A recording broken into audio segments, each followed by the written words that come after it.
तो हम लोग आग्रह करेंगे कि दीपक कुमार राय जी हमारे पटना पेंटिकोस्ट लोग से हैं, सिक्किम से हैं और ये यहाँ पटना में लगातार मुझसे भेंट घाट और बिहार के सेवकाई के लिए 10 साल हो गया है। हम लोग स्वागत करेंगे और उनके साथ साथ सिक्किम से रंगपुर से हमारा भाई अभिमन्यु हमारे बीच में आए हैं, उनको भी हम लोग स्वागत करते हैं। आप दोनों जन को हम लोग खड़ा होने का अनुरोध करेंगे। ठीक है, ताली थोड़ा धीरे से बजाइए।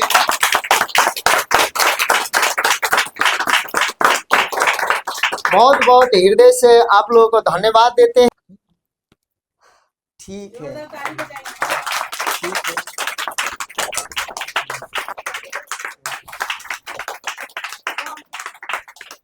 तो स्वागत करते हैं फिर से एक बार जोरदार ताली। ठीक है, सभी को प्रभु यीशु मसीह के नाम से जय मसीह की।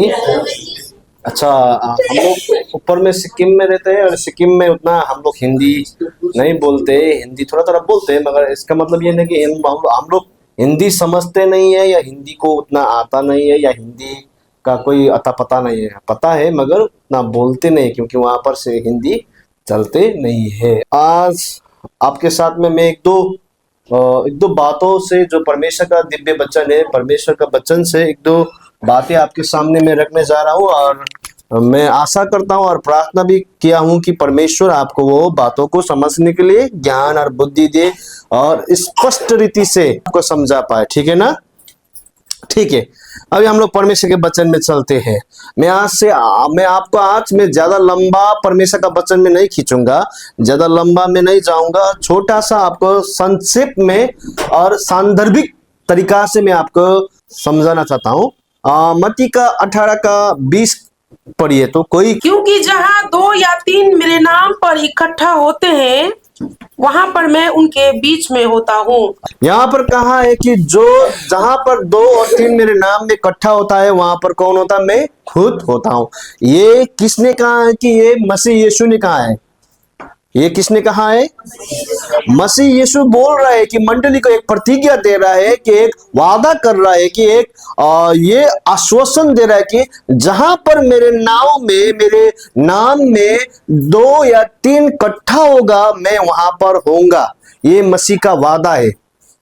और आप पर हम अभी यहाँ पर जो कलीसिया में हम लोग इकट्ठे हुए, ये मेरे नाम से नहीं है, मैं दीपक कुमार राय के नाम से आप इकट्ठा नहीं हुए हैं, या ये जो कलीसिया का जो दाता है, जो कलीसिया का मालिक है, बहन और भैया, उनके नाम से हम इकट्ठा नहीं हुए हैं, या जो ये पटना पेंटिकोस्ट फेलोशिप है, पास्टर धनराज थापा के नाम से हम लोग इकट्ठा नहीं हुए। हम लोग किसके नाम से इकट्ठा हुए अभी यहाँ पर? और यीशु मसीह के नाम से, जो संसार का सारा ब्रह्मांड का मालिक, सारा ब्रह्मांड का रचयिता, जो आदि और अंत है, जहां पर कुछ नहीं था वहां पर भी यीशु मसीह था, वो मसीहा के नाम से आप और हम लोग यहाँ पर इकट्ठे हुए हैं। इसका मतलब यहाँ पर कौन है? यीशु मसीह है। अब यीशु मसीह का वादा तो है कि जहां पर 2 और 3 मेरे नाम से इकट्ठा रहेगा, वहां पर मैं हूं। मगर वहां पर यीशु मसीह होगा, और किस प्रकार से होगा, इसका प्रमाण क्या है? इसका प्रमाण होना चाहिए, इसका आधार होना चाहिए। ये ऐसे कहने के लिए बातचीत नहीं है कि 2 या 3 मेरे नाम में इकट्ठे हो जाओ और मैं वहां पर होऊंगा। ये सिर्फ कहने के लिए, करने के लिए कोई दस्तूर नहीं है, कोई दस्तूर तरीका से ये नहीं है। सच में यीशु मसीह होता है और रहेगा, और वो अपने वादे का, अपना वचन का पक्का परमेश्वर है। स्वर्ग और पृथ्वी टलेगा, वहां पर एक बिंदु, परमेश्वर का वचन का एक बिंदु भी नहीं खाली जाएगा। राजाओं का राजा, सेनाओं का यहोवा, प्रभु और का प्रभु जब हमारे बीच में आता है, तो आप और हमारे बीच में भी एक जिज्ञासा होना चाहिए कि परमेश्वर, हाँ आप इस संगति में हो, मैं आपको नहीं देख पा रहा हूं, मगर फिर भी आपके वचन के वादा अनुसार, आपके वचन के प्रतिज्ञा के मुताबिक आप मेरे पास में हो, और आप हो, आप अदृश्य रूप में हो, मैं आपको देख नहीं पा रहा, मगर फिर भी हो, इसलिए आप इस संगति में होने की वजह से मैं अपना दुख रहा, मैं अपना समस्या, मैं अपने बीमारी, मैं अपना जितने भी जीवन की दुख और कठिनाई है, मैं किसी आदमी को या किसी मनुष्य के ऊपर में नहीं डालूंगा, मगर यीशु मसीह में डालूंगा। क्या डालूंगा? यीशु मसीह में डालूंगा। और जब मैं यीशु मसीह के ऊपर में ये सब कुछ मैं डाल देता हूं, जब आप यीशु मसीह में उद्धार करता, मुक्तिदाता प्रभु यीशु मसीह में अपना जितना भी आपका जीवन का समस्या है, जितना भी आपका जीवन का दुख है, जितना भी दुख आपका जीवन में जो भी घटी कमी आपके जीवन में हो रहा है, आप जिस समस्या से होके जा रहे हो, जब मसीह में आप उसको रखते हो, 100% वो आपके जीवन में काम करेगा। 100% क्या करेगा? काम करेगा। अब दूसरा हम वचन देखते हैं, यशायाह नबी का पुस्तक 43 का 13 हम देखते हैं। यशायाह नबी का 43 का 13 देखते हैं। मैं ही परमेश्वर हूँ और भविष्य में भी मैं ही हूँ, मेरे हाथ से कोई छुड़ा ना सकेगा। जब मैं काम करना चाहूँ तब कौन तुझे रोक सकेगा? मुझे कौन रोक सकेगा? हाँ, सुनिए, अभी सुनिए। यहोवा का वाणी ये है कि मैं ही परमेश्वर हूँ। बोलिए तो, मैं ही परमेश्वर हूँ। इसका मतलब मैं ही परमेश्वर हूँ का मतलब कि परमेश्वर से आगे कोई परमेश्वर नहीं था और परमेश्वर के बाद में भी कोई परमेश्वर नहीं है। इसका मतलब शुरू और अंत क्या है? यीशु मसीह है। यीशु मसीह सच्चा परमेश्वर है। यीशु मसीह के अलावा कोई दूसरा परमेश्वर नहीं है।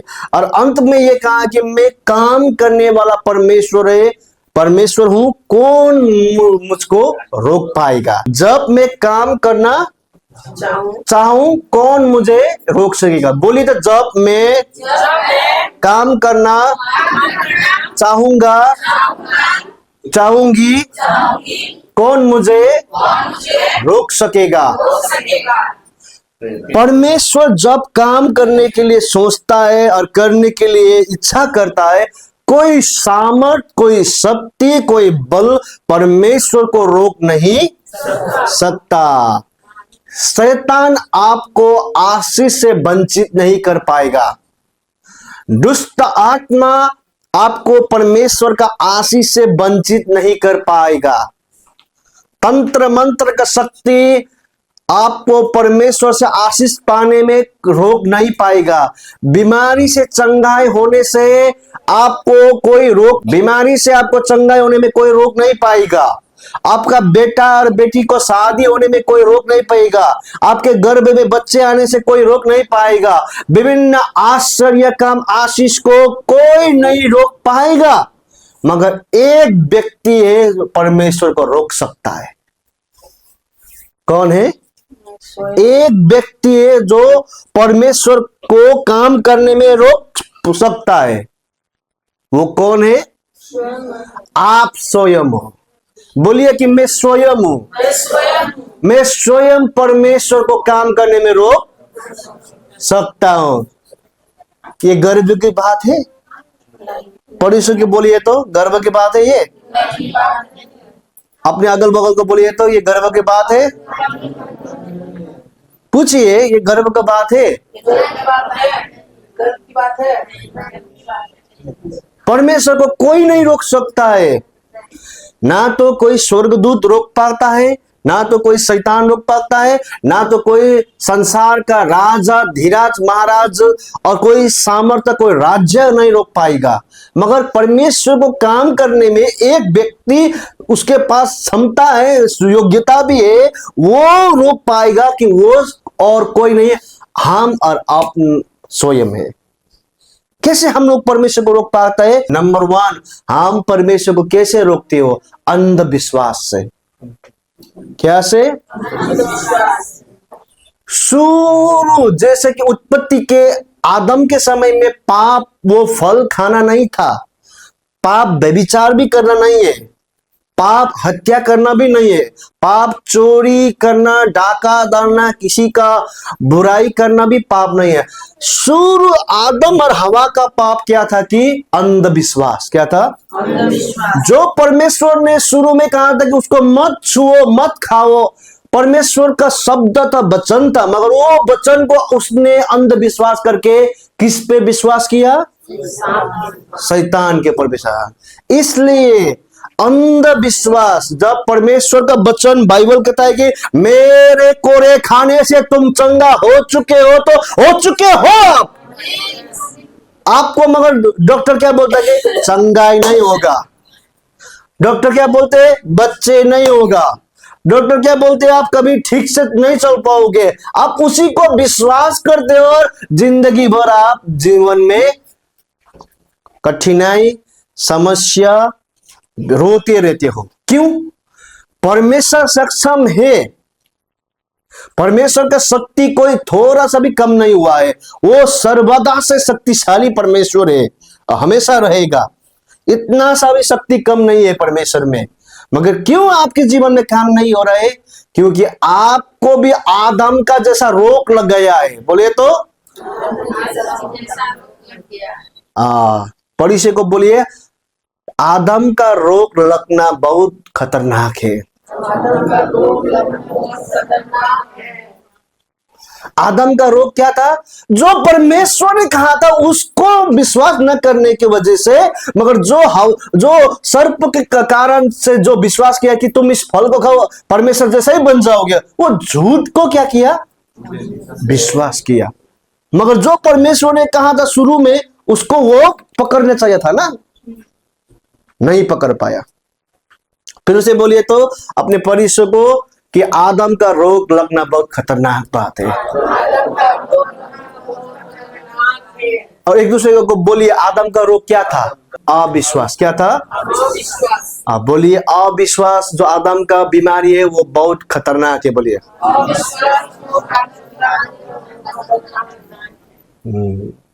इसका मतलब कि शुरू का जो पाप है विश्वास न करना, अविश्वास, जो परमेश्वर ने कहा है उस पे अटल नहीं रहने के वजह से लोगों आदम के जीवन में समस्या आ गया। आपके जीवन में भी कब समस्या आता है, कब परमेश्वर का काम नहीं हो पाता है? नंबर 1 अंधविश्वास। क्या है? जो परमेश्वर ने कहा है उसको विश्वास ना करके दूसरे के बातों में विश्वास करना, तीसरे के बातों में विश्वास करना, संसार के ज्ञानी बुद्धिजीवी के बातों पे विश्वास करना, वो सबसे बड़ा मूर्खता है। क्या है? पड़ोसी को बोलिए कि ये ध्यान से सुनिए, परमेश्वर के बातों को छोड़कर संसार के बातों में विश्वास करना सबसे बड़ा मूर्खता है। बोलिए।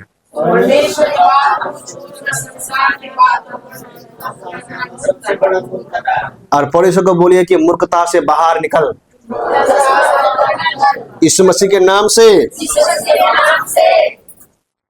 हाँ, अंधविश्वास परमेश्वर का काम को क्या करता है? रोकता है। बाइबल का वचन याकूब का 4:8 हम लोग देखते हैं। परमेश्वर के निकट आओ तो वह भी तुम्हारे निकट आएगा।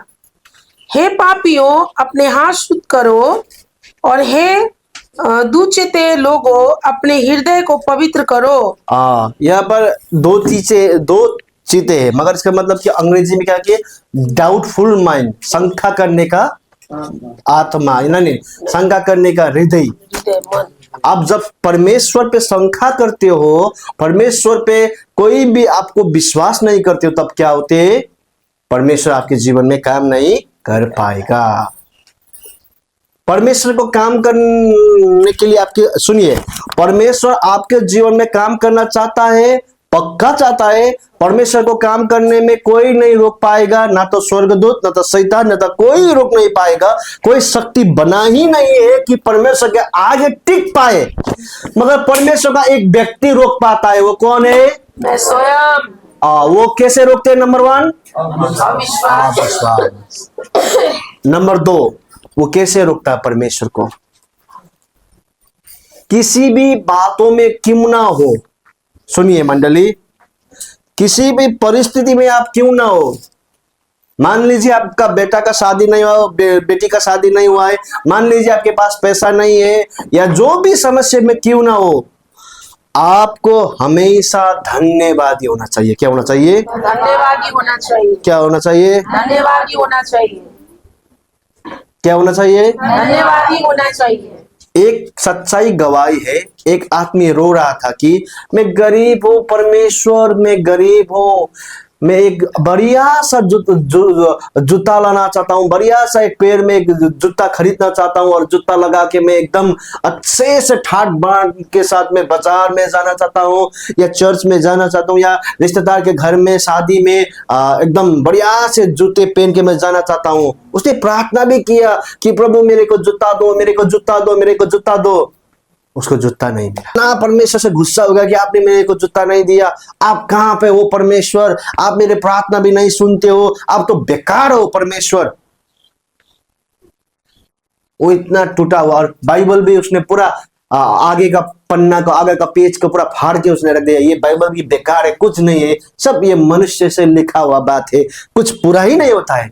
वो ऐसे उदास होकर बैठ रहा था कि एक आवाज आया, एक परमेश्वर का आवाज आया, इस गली से जाकर सीधा जाओ, उस गली के दाएं तरफ जाओ, और उसके घर पे एक आदमी, उससे मिलो।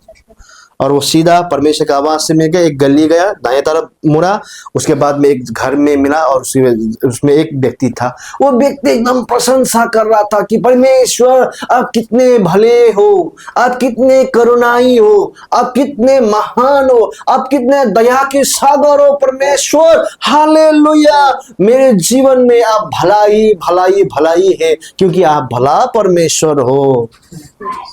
मगर जब वो उठा ना, उसको अपने बीवी और बच्चे से उसको खड़ा करने पड़ा, क्योंकि उसके अपने वो पैर ही नहीं था। क्या था? पैर ही नहीं था। जीवन में कभी भी आपको समस्या हो ना, आप हमेशा एक बहाना ढूंढना चाहिए। हाँ मेरे पास पैसा नहीं है, मगर मैं अपने घर में सो रहा हूँ, किसी के पे तो पैसा भी नहीं है, घर भी नहीं है, जीवन का कोई मूल्य नहीं रहा।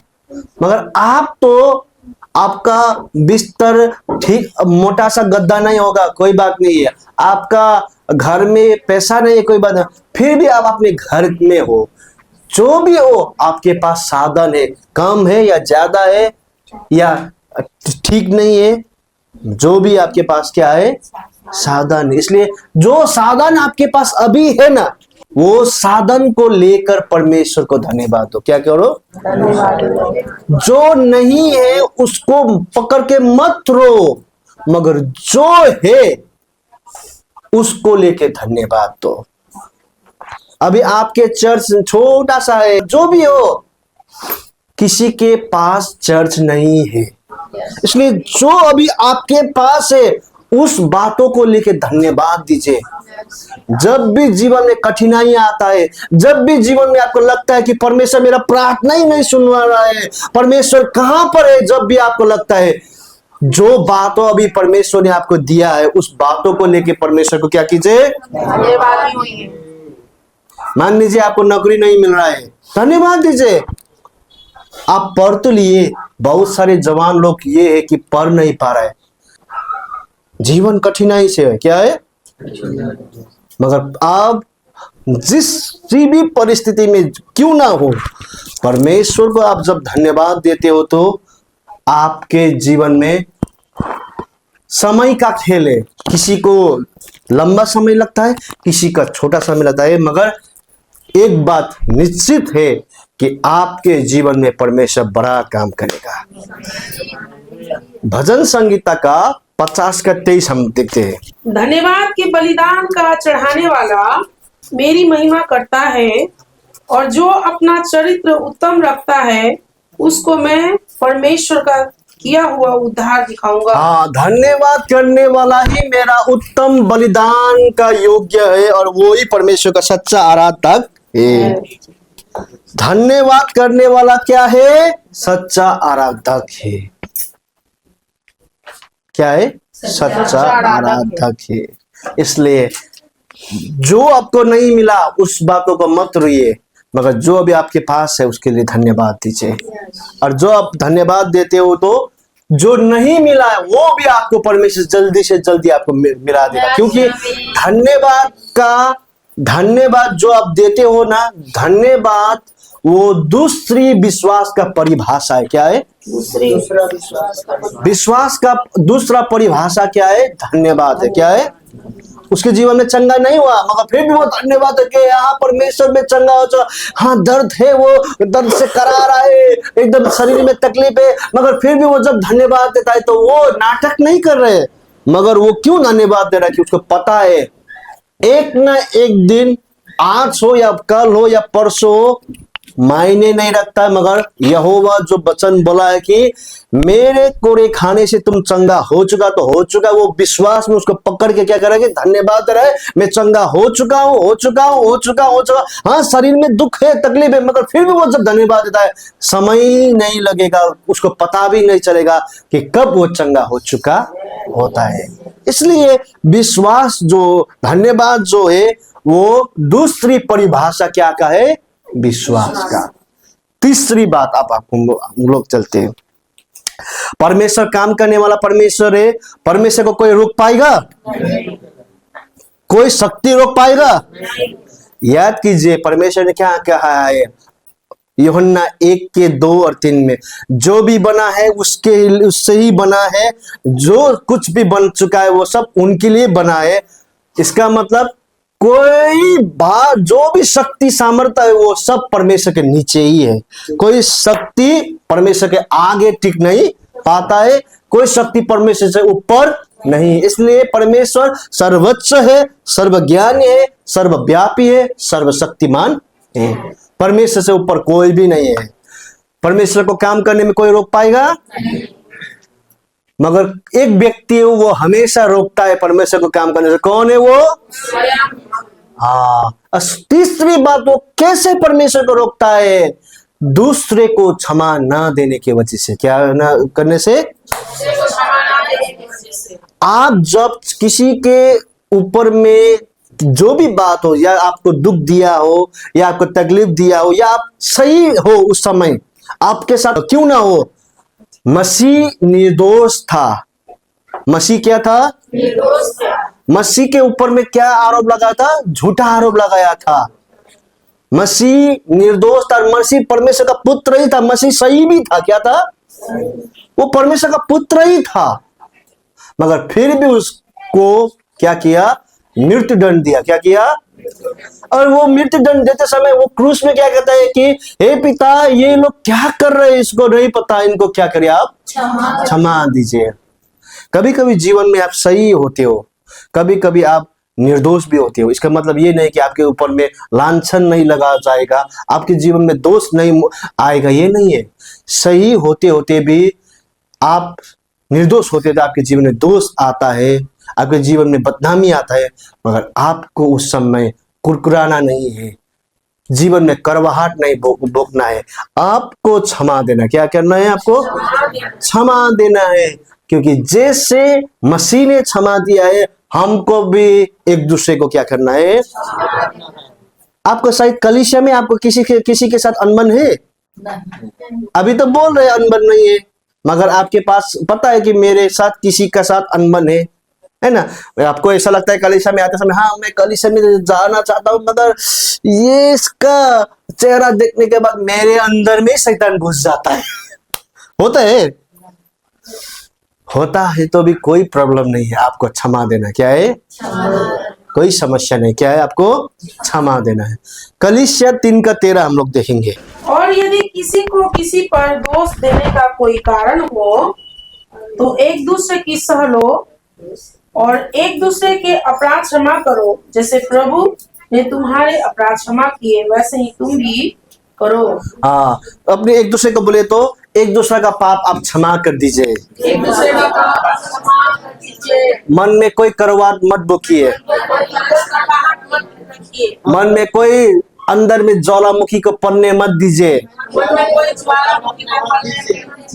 ताकि वो विस्फोट ना हो पाए। क्षमा दीजिए। जैसे मसीह ने आपको क्या किया, क्षमा दिया। मती का 6:12 हम लोग देखेंगे, मती 6:14-15 देखेंगे। और जिस प्रकार हमने अपने अपराधियों को क्षमा किया है, वैसे ही तू भी हमारे अपराधों को क्षमा कर। 14-15। इसलिए यदि तुम मनुष्य के अपराध क्षमा करोगे तो तुम्हारा स्वर्गीय पिता भी तुम्हें क्षमा करेगा, और यदि तुम मनुष्य के अपराध क्षमा ना करोगे तो तुम्हारा पिता भी तुम्हारे अपराध क्षमा ना करेगा। हाँ, इसलिए तुम भी अपने अपराधी को क्षमा नहीं करोगे तो क्या नहीं होगा, परमेश्वर भी तुम्हें क्षमा नहीं करेगा। परमेश्वर भी तुमको क्षमा नहीं कर पाएगा। इसलिए क्षमा देना, क्या करना है, क्षमा देने का अर्थ ये नहीं है कि मूर्ख बनना है, नहीं। क्षमा देने का अर्थ क्या है कि परमेश्वर में वो व्यक्ति को पूरा रीति से आजाद कर देना है कि जो भी वो उसने जो भी आपके साथ किया है उसको आजाद कर दीजिए। जब आप आजाद करते होते हो, परमेश्वर आपको भी स्वतंत्र करेगा। क्या करेगा, सभी दुखों से, सभी कष्ट से परमेश्वर आपको क्या करेगा, स्वतंत्र करेगा। अभी हमें अंतिम इसका इसी संदर्भ में हम लोग अंतिम बाइबल का वर्ष देखेंगे, मरकुस 11:25। और जब कभी तुम खड़े हुए प्रार्थना करते हो तो यदि तुम्हारे मन में किसी के प्रति कुछ विरोध हो तो क्षमा करो, इसीलिए कि तुम्हारा स्वर्गीय पिता भी तुम्हारे अपराध क्षमा करे। हाँ, जब तुम प्रार्थना करके खड़े होते हो, किसी के विषय में कुछ भी क्यों ना हो, उसको क्या करना है, हाँ। आप लोग यहाँ पे प्रार्थना करने आए हो, हम लोग आपके लिए प्रार्थना कर देंगे, कोई बड़ी बात नहीं है। मगर जब प्रार्थना खत्म हो जाएगा, उसके बाद भी आपके अंदर में, आपके हृदय में किसी के लिए आप क्षमा नहीं दे पा रहे हो, तो आपके लिए जितना हम लोग तेल लगा के प्रार्थना किया जाए, या आपको क्या 1 लीटर आपके ऊपर में तेल ही क्यों उंडेल लिया जाए, कोई फर्क नहीं है। क्योंकि आपने अपने जीवन में कौन सा कवच पहना हुआ है, क्षमा ना देने के कवच पहना हुआ है। पता है, पुराने जमाने में राजा महाराजा में कवच होता था जो तीर से और तलवार से उसको क्या करता था, बचाता था। आपके पास भी कवच है, पड़ोसी को बोलिए तो आपके पास कवच है, आपको पता नहीं है, आपको दिखता भी नहीं है, कैसा है वो आपको पता भी नहीं है। मगर एक बात है, आपके पास पक्का कवच है, वो क्षमा ना देने का कवच है। उसको फाल दीजिए, उसको उतार दीजिए यीशु मसीह के नाम से। जब आप ये कवच उतारेंगे तब परमेश्वर आपके जीवन में काम करेगा। आमीन। चौथी बात क्या है, आपको परमेश्वर को, आप परमेश्वर में रुकते हो तो वो चौथी बात ये है, आप परमेश्वर के वचन को काम करने नहीं देते हो। क्या करने नहीं देते हो, परमेश्वर का वचन को क्या करने नहीं देते हो। हाँ, 107:20। वह अपने वचन के द्वारा उनको चंगा करता और जिस गड्ढे में वे पड़े हैं उनसे निकालता है। हाँ, यहाँ कहा है कि वो अपने वचन को भेजता है और जिस गड्ढे में पड़े उसको क्या करता है, वो उससे निकालता है। नेपाली बाइबल में आप बहुत अच्छा कहा, वो अपने वचन को भेजता है, चंगा करता है और विनाश से उसको बचाता है। क्या करता है, विनाश से बचाता है।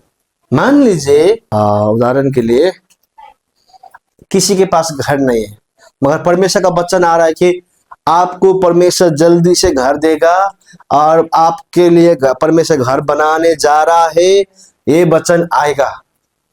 मान ले उदाहरण के लिए आएगा, भविष्यवाणी के रूप में आ रहा है और बाइबल के वचन से भी आ रहा है कि भजन संहिता 127 में क्या कहा कि जब तक यहोवा घर नहीं बनाएगा, बनाने वाला का परिश्रम क्या है, व्यर्थ है। वचन भी आ रहा है कि यहोवा ही घर बनाएगा।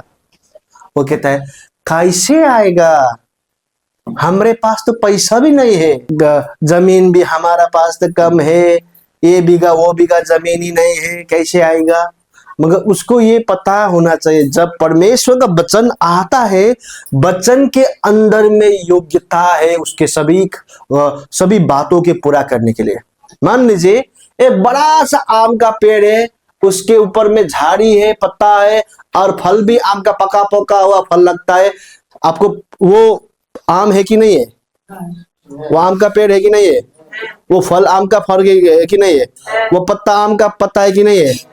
मगर एक बीज है, वो सड़ा हुआ काला सा बीज है, उसमें पत्ता भी नहीं है, फल भी नहीं है, मगर फिर भी वो बीज है, बीज के रूप में वो पत्ते से के वजह से, तुलना करने से, या फल के या तुलना करने से, या पेड़ से तुलना करने से, वो जो छोटा सा बीज है वो आम है कि नहीं है? पत्ता किसके अंदर है? फल किसके अंदर है? पेड़ किसके अंदर है? वो दिखता नहीं है, मगर जो भी उसको पौधा बनाना, उसको पेड़ बनाना, पत्ते बनाना, उसके बाद में फल बनाना, जो भी चाहिए वो सब कुछ किसके अंदर में है? और परमेश्वर का वचन भी एक बीज के रूप में दिया है। क्या दिया है?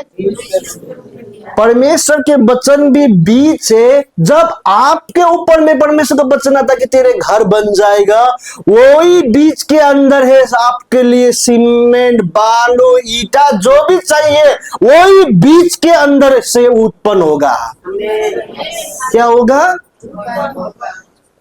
वही बीज के अंदर है। इसलिए परमेश्वर के वचन में आप जब नहीं रहते हो, परमेश्वर का वचन के आप इनकार करते हो, परमेश्वर के वचन को आप ख्याल नहीं रखते हो, तो आपके जीवन में परमेश्वर काम नहीं कर पाएगा। यीशु मसीह परमेश्वर पिता का क्या था? पुत्र था। और संसार में यीशु मसीह किसका बेटा था? यीशु पर किसका बेटा था? मरियम का बेटा था। और ये क्या काम करता था? मिस्त्री का काम करता था, है ना? मिस्त्री का काम करता था, है ना? अपने पापा को हेल्प करता था, मिस्त्री का काम करता था। वो कैसे करता था मिस्त्री का काम? अपने हाथों से। क्या करता था? अपने हाथों से, अपने कला से वो क्या करता था? काम करता था। मगर वो पिता का, स्वर्ग पिता का भी काम करता था। स्वर्ग पिता का काम क्या वो हाथों से करता था? कैसे करता था? प्रचार करना, वचन बोलना, अंधों को आंख खोलना वचन से, बीमारी को चंगाई करना वचन से, मुर्दों को जिलाना वचन से। संसार का काम हमको अपने हाथों से करना है, स्वर्ग का काम वचन से होता है। क्या होता है? वचन से होता है। इसलिए वचन जब आता है आपके ऊपर में, या वचन का प्रतिज्ञा, आप बाइबल के प्रतिज्ञा को उठा के आपके लिए आप इसको घोषणा करते हो, विश्वास करते हो, उसमें बने रहिए। उस प्रतिज्ञा से आपके जीवन में परमेश्वर का काम दिखेगा। क्या होगा? उस प्रतिज्ञा से आपके जीवन में परमेश्वर का क्या होगा? काम दिखेगा। आमीन। नंबर 5, उसके जीवन में आलसी के वजह से, क्या वजह से? वो आलस करता है। क्या करता है? भविष्य वक्ता का पुस्तक यिर्मयाह का 48 का 10 पढ़िए तो। श्रापित है वो जो यहोवा का काम आलस से करता है। नंबर 5, आलसपन से आपके जीवन में परमेश्वर का काम रुकता है। आप आलस से भर चुके हो। क्या हो गए हो? बाइबल पढ़ने के लिए दिया है, मगर आप बाइबल नहीं पढ़ते हो। बाइबल तकिया के नीचे कोई भूत आपको ना मार दे, सो जाते हो, है ना? है कि नहीं? मगर जब मोबाइल देखते हो तो पूरा आपको मजा आता है। हाँ, मोबाइल आपको क्या आता है? मजा आता है। आंख आपका लाल लाल हो जाता है टमाटर का जैसा, फिर भी मोबाइल देखते हो। क्या देखते हो? हाँ, आप लाल लाल हो जाते हो फिर भी मोबाइल देखते हो। मगर बाइबल पढ़ने से आपका आंख क्या होता है? दुख जाता है। हाँ, और आराधना में हाथ उठाने से आपका हाथ दुख जाता है। मगर पति थोड़ा सा पैसा कम ले, जब बेलन तुरंत पकड़ लेते हो।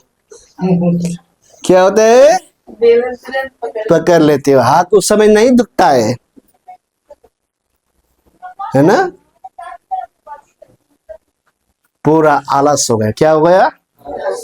ये आलस से आपके जीवन में परमेश्वर का काम क्या होता है? रुकता है। क्या होता है? रुकता है।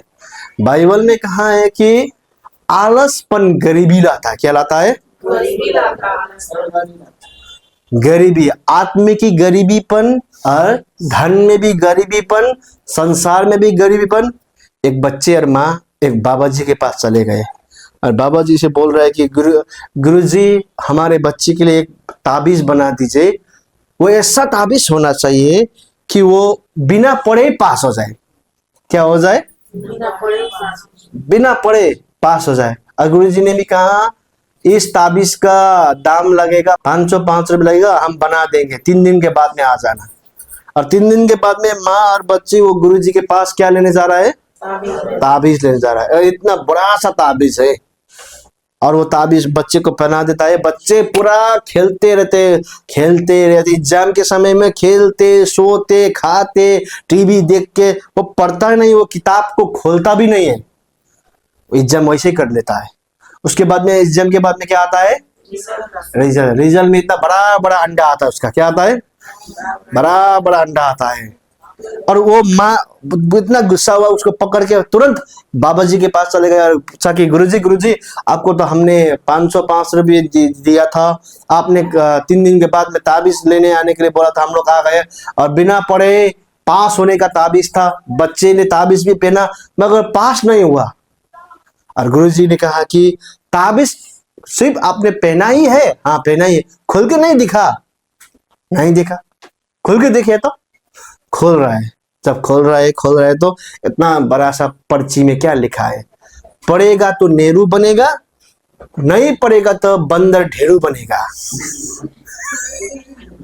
क्योंकि भारत का जो पहला प्रधानमंत्री था नेहरू, बहुत ज्यादा पढ़ा हुआ था। पढ़ेगा तो क्या बनेगा? चाचा नेहरू बनेगा, नहीं पढ़ेगा तो बंदर जैसा ढेरू बनेगा। ढेरू मतलब वो बड़ा वाला बंदर होता है ना, वही बनेगा। इसलिए आलसपन जो है वो आपको खत्म कर देता है। क्या है? खत्म कर देता। आत्मिकी में भी, शरीर में भी, परिवार में भी आपको क्या होगा? खत्म कर देगा। नंबर 6, प्रार्थना में आप ना रहने की वजह से। क्या नहीं रहने की वजह से? प्रार्थना में ना रहने की वजह से। एक उदाहरण के लिए मान लीजिए बहुत दारूबाज है और उसने यीशु मसीह का वचन सुनने यीशु मसीह का वचन सुना। उसको लगा कि हाँ मेरे जीवन में कुछ ठीक नहीं, मैं पापी हूँ, मेरे को यीशु मसीह चाहिए। और उसने कहा कि मैं यीशु मसीह का आज से मैं ग्रहण करता हूँ। ये यीशु मसीह, मैं आपको उद्धार करता, मुक्ति देता, मेरा प्रभु के रूप में मैं आपको ग्रहण करता हूँ। उसको उद्धार मिला कि नहीं मिला? मिला। मगर जब ये शामिल ऐसा कह रहा कि हे प्रभु, मैं आपको मुक्ति दाता प्रभु के रूप में ग्रहण करता हूँ, विश्वास करता हूँ, वो जब ये शामिल कहता है, वो कहने के वजह से उसको उद्धार बना है? उद्धार उस समय जब शामिल कर रहा है, अंधकार कर रहा है, स्वीकार रहा है कि मैं पापी हूँ, मेरे को उद्धार चाहिए, मुक्ति चाहिए, मैं आपको प्रभु के रूप में, उद्धारकर्ता के रूप में मैं स्वीकारता हूँ। जब ये शामिल कह रहा है कि कहने के समय उसको उद्धार बनाए नहीं। उद्धार कब बनाए? उद्धार 2000 साल पहले ही कलवरी क्रूस में बन चुका है। मगर जब शामिल अंधकार करता है, स्वीकारता कि मैं पापी हूं, मेरे को उद्धार चाहिए, वो प्रार्थना की वजह से जो उद्धार बना है उससे क्या होता है? वो कनेक्ट हो जाता है। क्या होता है? जुड़ जाता है। क्या होता है? वो जुड़ जाता है, कनेक्ट हो जाता है ना। इसलिए आपके चंगाई आपके प्रार्थना से नहीं होता है। आपके प्रार्थना से चंगाई नहीं बनता है। सुरक्षा आपके प्रार्थना से नहीं बनता। चंगाई, सुरक्षा वो 2000 पहले ही यीशु मसीह ने आपके लिए कमा चुका है। मगर उससे कनेक्ट करने का एक साधन है। वो कनेक्ट कैसा होता है? प्रार्थना के माध्यम से। किसके माध्यम से? इसलिए नंबर 6 आपके जीवन में प्रार्थना होना चाहिए। क्या होना चाहिए? प्रार्थना होना चाहिए। पुराने नियम भविष्यवक्ता का यिर्मयाह का 29:12 हम देखेंगे। तब उस समय तुम मुझको पुकारोगे और आकर मुझसे प्रार्थना करोगे और मैं तुम्हारी सुनूंगा। हाँ, तब तुम उस समय मुझको पुकारोगे, मेरे सामने प्रार्थना करोगे और मैं तुम्हारा प्रार्थना का उत्तर क्या करूंगा? दूंगा। प्रार्थना इंपॉर्टेंट है मंडली। क्या है? प्रार्थना जरूरी है। जैसे भोजन खाना पीना जरूरी है, वैसे ही प्रार्थना जरूरी है। जैसे आप भोजन के बिना नहीं रह सकती हो, मान लीजिए आपको भोजन पूरा दे दिया मगर आपको पूरा आपका नाक मुख पूरा बंद करके रख दिया, तो आप जी पाएंगे? बिना सांस के आप नहीं जी पाएंगे। भोजन वचन है परमेश्वर का, सांस प्रार्थना है, दोनों ही हमारे जीवन में होना चाहिए। प्रार्थना के जो विश्वासी प्रार्थना में नहीं रहता है वो मरा हुआ विश्वासी क्या है? चाहे वो शरीर में पूरा हट्टा खट्टा क्यों ना हो, है ना, शरीर में पूरा मोटा क्यों ना हो, शरीर में पूरा एकदम पूरा हेल्दी क्यों ना हो, वो जो विश्वासी प्रार्थना में नहीं रहता वो विश्वासी अंदर से क्या हुआ है? और मरा हुआ के सामने आप जाते हो तो क्या आता है? गंदा आता है, बदबू आता है। धीरे धीरे उसके जीवन में बदबू कैसा आता है? घमंड का बदबू, चिचिड़ापन का बदबू, पाप का बदबू, है ना, अनैतिक संबंध का बदबू ऐसे ही आता है। इसलिए जो आदमी प्रार्थना में नहीं रहता है, जो व्यक्ति प्रार्थना में, वो क्या है? अंदर से मरा हुआ। और हमें प्रार्थना करना है। अंतिम नंबर 7, परमेश्वर काम करने वाला परमेश्वर कोई भी शक्ति नहीं बनाए कि परमेश्वर को रोक पाए, मगर कौन रोकता है? स्वयं हम लोग रोकते हैं। कैसे रोकते? नंबर 7 सुसमाचार प्रचार ना करने की वजह से। क्या है? सुसमाचार प्रचार न करने की वजह से। जितने भी हम लोग मसीह में आए हुए, विश्वास किए है, बपतिस्मा लिए हुए है, विश्वासी है, उसका एक जिम्मेवारी है कि परमेश्वर ने कहा है कि तुम दूसरे को क्या बताओ? क्या बताओ? सुसमाचार प्रचार करो। क्योंकि बाइबल में पौल प्रेरित ये कहता है कि सुसमाचार परमेश्वर का शक्ति का प्रदर्शन है। क्या है? सुसमाचार ही परमेश्वर का शक्ति है। क्या है? और सुसमाचार के अंदर परमेश्वर का सामर्थ्य छुपा है। क्या है? इसलिए सुसमाचार प्रचार करना ही करना है। मत्ती 28 का 18-19 हम लोग देखेंगे। यीशु ने उनके पास आकर कहा, स्वर्ग और पृथ्वी का सारा अधिकार मुझे दिया गया है, इसीलिए तुम जाओ, सब जातियों के लोगों को चेला बनाओ और उन्हें पिता और पुत्र और पवित्र आत्मा के नाम से बपतिस्मा दो और उन्हें सब बातें जो मैंने तुम्हें आज्ञा दी है मानना सिखाओ, और देखो मैं जगत के अंत तक सदा तुम्हारे संग हूँ। हाँ, परमेश्वर यहाँ कह रहा है कि मैं जाओ, सारे जगत को जाके चेला बनाओ। चेला बनाने का मतलब क्या है? सुसमाचार क्या करना है? प्रचार करना। बाइबल का जो सुसमाचार है अपने आप सीमित नहीं रखना है। किसको बताना है? दूसरों को। इसका मतलब ये नहीं कि जबरदस्ती उसको क्रिश्चियन बनाना नहीं है। अपना हमारा कर्तव्य क्या है? चाहे वो सुनिए या विश्वास करे या न करे, चर्च आए ना आए, मगर जीवन में एक समय या 2 समय 3 समय, जब भी आपको सही समय मिलता है, उसको मसीह में उद्धार है, मसीह ही सच्चा परमेश्वर है, बताना ही है। एक सच्ची घटना है ये। एक आदमी स्वर्ग चला गया था, मरने के बाद वो स्वर्ग चला गया। स्वर्गदूत उसको पूरा स्वर्ग दिखा रहा है, स्वर्ग में ये है वो है सब दिखा, और उसके बाद तुरंत उसको एक जगह लेके चला गया जहां पर इतना अंधकार है, ठंड है, पूरा मौसम भी पूरा ठंड है, हवा चल रहा है, लोग इतना सा लाइन है, और लोग वो पूछ रहे हैं कि ये क्या है, ये कौन सा जगह है? इस जगह में तो कोई जैसे कि हम लोग पृथ्वी में गैस के लिए, सिलेंडर के लिए लाइन लगता, वही लाइन है? नहीं। स्वर्गदूत को पूछ रहा है, वो लाइन है? नहीं। जैसे कि हम लोग बैंक में लाइन लगते हैं, यही लाइन है? नहीं। जैसे कि कोई राजनेता के मंत्री को भेजने के लिए लाइन लगता है, वही लाइन है? नहीं। ये लाइन कौन सा है? किसका लाइन है और कौन है ये? स्वर्गदूत पूछ रहा है कि आगे जाओ, ध्यान से देखो वो कौन है। और वो आदमी आगे गए, ध्यान से देखा तो वो लाइन में तो पूरा उसका जान पहचान का ही आदमी है, बचपन का दोस्त, कॉलेज में पढ़ा हुआ यार उसका, है ना, स्कूल में एक ही क्लास में उसका क्लासमेट, उसका टीचर, उसका चाचा का लड़का, उसका मामा का लड़का, सभी अपने। वो आगे आ रहा है और उसको थूक रहा है। क्या कर रहा है? थूक रहा है। उसका बचपन का दोस्त आके उसको थूक रहा है, मैं तुझको थूक रहा हूँ। क्यों थूक रहा हूँ? कि तू मेरा बचपन का दोस्त था। दोस्त कैसा दोस्त? संग संग खाया, संग तुम और मैं खेला, है ना, संग संग तुम और मेरा बचपन से जवानी तक गया। कभी तुमने मुझको नहीं बताया कि यीशु मसीह उद्धार करता है, और तूने ना बताने के कारण से आज देख मैं नरक तरफ जा रहा हूं तो स्वर्ग तरफ जा रहा है, मैं इसलिए तुझको थूक रहा हूं। इसलिए आप और हम भी स्वर्ग तो जाएंगे, मगर ऐसा नहीं होना चाहिए कि आपका पड़ोसी जो रात दिन आपके साथ होता है वो एक दिन नरक जाएगा तो आपको थूक के जाएगा। इसने नहीं बताया मुझको, क्या नहीं बताया? इसने नहीं सुसमाचार प्रचार किया। इसलिए अंतिम बात, आपको सुसमाचार प्रचार करना है, चाहे वो विश्वास करे या ना करे। कभी कभी वो झगड़ने दीजिए। कभी कभी ये कहता कि हमारा धर्म में भी ये है, धर्म का बात नहीं है। आप बोलिए, आप सिंपल सुसमाचार को कैसे प्रचार करना है पता है? ज्यादा बहस मत कीजिए, इतना बोले यीशु मसीह आपसे प्यार करता है। जीवन में आदमी के पास सब कुछ है मगर प्यार नहीं है तो बड़ा कमी होता है। क्या होता है? इसलिए आप जाके बोलिए किसी को भी, मसीह आपको प्यार करता है।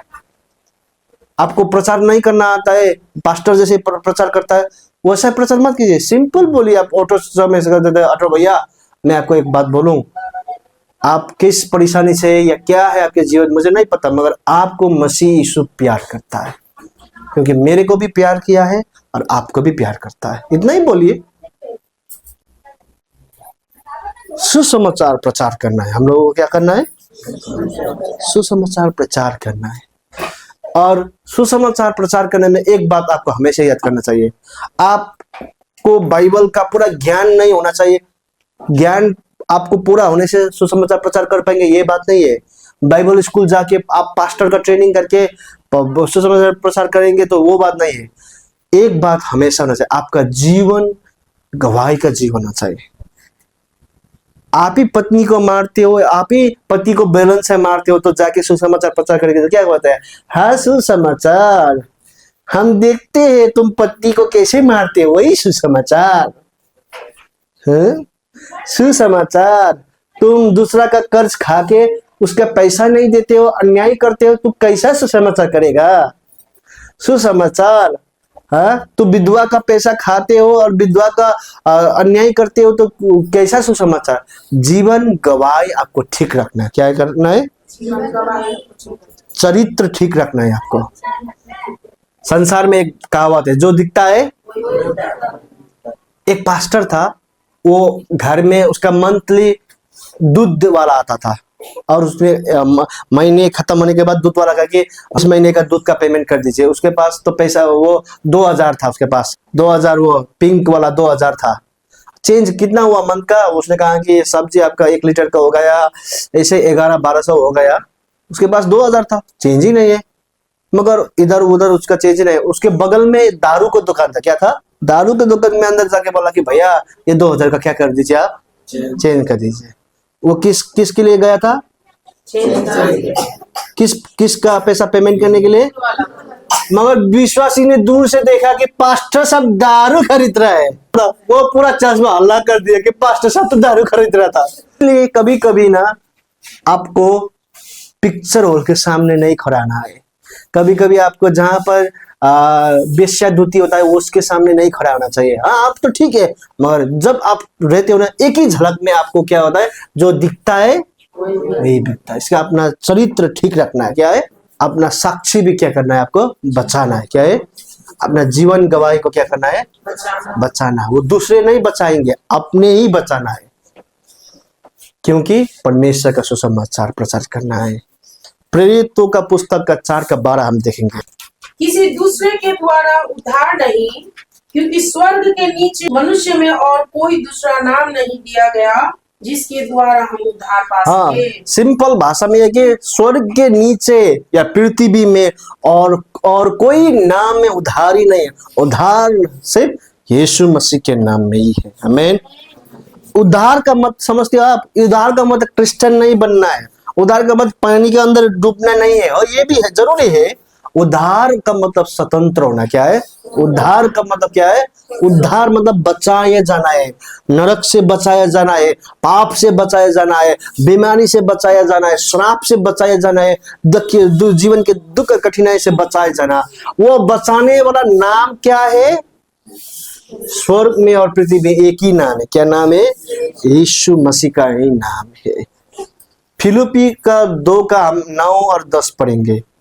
इस कारण परमेश्वर ने उसको अति महान भी किया और उसको वह नाम दिया जो सब नामों में श्रेष्ठ है, कि जो स्वर्ग में और पृथ्वी पर और पृथ्वी के नीचे है, वे सब यीशु के नाम पर घुटना टेकेंगे। और परमेश्वर पिता की महिमा के लिए हर एक जीव अंगीकार ले कि यीशु मसीह ही प्रभु है। हाँ, स्वर्ग में और पृथ्वी में, पृथ्वी के नीचे हर एक घुटना यीशु मसीह के नाम में टेकेगा। यीशु मसीह ही प्रभु है, अंगीकार करेगा और पिता का महिमा करेगा। इसलिए शक्तिशाली यीशु मसीह के नाम को प्रचार करना आपका दायित्व है, कर्तव्य है।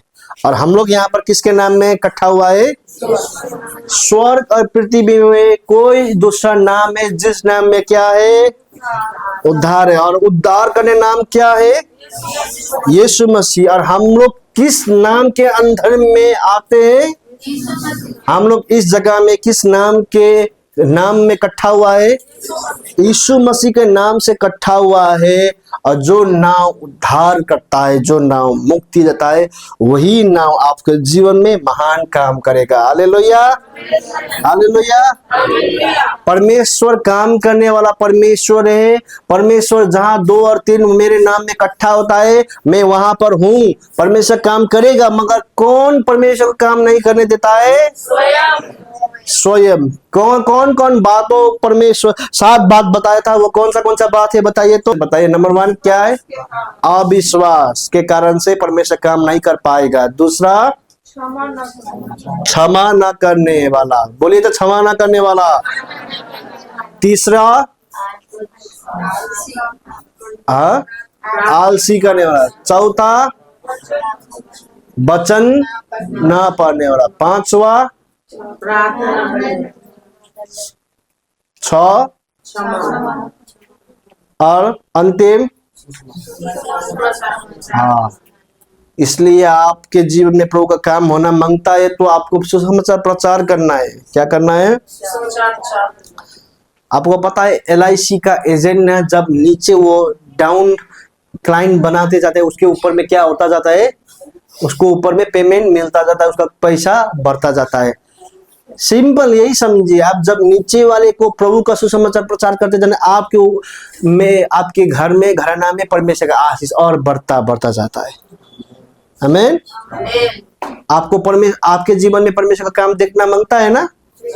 मांगता है तो आपको सुसमाचार प्रचार कीजिए। जैसे कि LIC का एजेंट जो दूसरे को घर में जाके LIC करो, LIC को, उसको कितना दिक्कत होता है। कोई करता नहीं, कोई क्या बोल देता है, कोई भगा देता है, मगर फिर भी वो क्या कहता है, एक ना एक को पकड़ के क्या करता है, वो LIC करवा लेता है। और जब वो LIC करवाता है, उसके में भी पैसा क्या आता है? आता है। संसार का रीति तो ऐसा है, तो परमेश्वर बहुत बढ़िया आपके लिए आशीष रखा। जब दूसरों को सुसमाचार प्रचार करते हो, आपके लिए भी परमेश्वर आशीष रखा है। और बहुत सारी बातें तो ऐसा होता है कि आपको प्रार्थना करने का जरूरी नहीं पड़ता है। आप प्रचार करो, सुसमाचार प्रचार करो, दूसरे को मुक्ति के विषय में सुनाओ, तुरंत आपके जीवन में खुश खबरी परमेश्वर ला देता है। आमीन, आमीन।